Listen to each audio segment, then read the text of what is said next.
আসসালামু আলাইকুম প্রিয় দর্শক। সিএস রেকর্ড সংশোধন করা যায় কিনা এই বিষয়টা নিয়ে কথা বলবো। আমি অ্যাডভোকেট আতিয়ার শিকদার, ঢাকা জজ কোর্ট। সিএস রেকর্ড কখন, কবে থেকে উৎপন্ন হয়ে শুরু হয়ে কতদিন পর্যন্ত চলমান ছিল বা আছে, এই বিষয়টা একটু বিবৃতি দিতে হয়। CS record actually cadastral survey, অর্থাৎ এই সিএস রেকর্ডটা সর্বপ্রথম আমাদের দেশে যে রেকর্ড হয় এটা হলো সিএস রেকর্ড। এর আগেও রেকর্ড হয়েছে, বাট ওইগুলো হচ্ছে, এগুলো হলো সিএস রেকর্ডটা ডিপলি।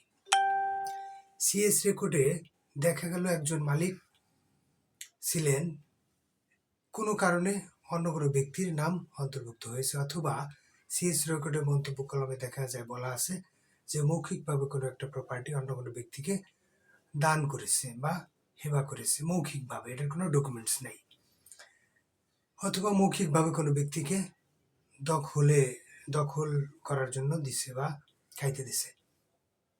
এরকম যদি হয় তাহলে সিএস রেকর্ড সংশোধন করা যাবে কিনা। সিএস রেকর্ড যদি মালিকানা ভুল থাকে তাহলে অবশ্যই সংশোধন যোগ্য, যদি প্রপার ডকুমেন্টস থাকে। ধরুন সিএস রেকর্ড আব্দুল হালিমের নাম আছে, কিন্তু সেই অনুসারে যদি হয় তাহলে আমি সেই মালিক হই, কিন্তু সিএস রেকর্ডে যার নাম আছে, দখলে আছে, ওই ব্যক্তির ওয়ারিশরা না থেকে অন্য কোনো ব্যক্তির ওয়ারিশরা কি করছে, আরএস বা এস এ রেকর্ডে মালিক হয়ে সে দখলে আছে। এই সিএস রেকর্ডের যে মালিক, এরা আদৌ দখলে নাই, এদের নামে নামজারিও আর করানো হয় নাই। এই ক্ষেত্রে সিএস রেকর্ডের ব্যক্তিগণ বা ওয়ারিশগণ মালিকানা পাবে কিনা? অবশ্যই পাবে, কারণ সিএস রেকর্ড চূড়ান্ত রেকর্ড হিসেবে গণ্য। এই রেকর্ড যদি কোনো ব্যক্তি সংশোধন করতে চায় তাহলে প্রপার ডকুমেন্টস নিয়ে তারপরে তাকে সংশোধন করতে হবে। এ কারণে সিএস রেকর্ড ধরেই সাধারণত জমি জমা যারা করে, মামলা মোকদ্দমা যারা আমরা করি, সিএস রেকর্ড ধরেই আমরা মালিকানার চেইন টানার জন্য ব্যবস্থা করি। কারণ সিএস রেকর্ডের মালিক ছিলেন একজন, এস এ, আরএস, বিআরএস, এভাবে মালিকানা পর্যায়ক্রমিক যাবে।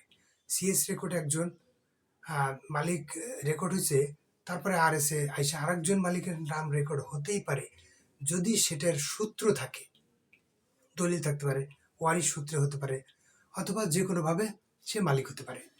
যদি দলিল না থাকে, ওয়ারিশ সূত্র না থাকে, কোনো কিছু না থাকে, আরএস রেকর্ডের নাম আছে, এই বলেই সে দখল করে বসে আছে। সিএস রেকর্ডে এস এ রেকর্ডের নাম আছে, এই কারণেই সে দখল এবং মালিকানা এবং বিক্রিও করে দিছে। এই বিক্রিও কখনোই টিকবে না, কারণ সিএস একটা চূড়ান্ত রেকর্ড। এই মালিকানার চেইন যদি ঠিক না থাকে তাহলে আপনার সম্পত্তি কখনোই অন্য কোনো ব্যক্তি বিক্রি যাই করুক না কেন, সব ক্যান্সেল হয়ে যাবে, সব বাতিল হয়ে যাবে। এ কারণে বলবো সিএস রেকর্ডও ক্ষেত্র বিশেষে সংশোধনযোগ্য, যদি প্রপার ডকুমেন্টস আপনি সাবমিট করতে পারেন। বিষয়টা নিয়ে যতটুকু বললাম, যদি এর মধ্যে জানার ঘাটতি থাকে তাহলে আমাকে কমেন্টস করতে পারেন, আমি জানানোর চেষ্টা করব। সবাইকে ধন্যবাদ। আসসালামু আলাইকুম।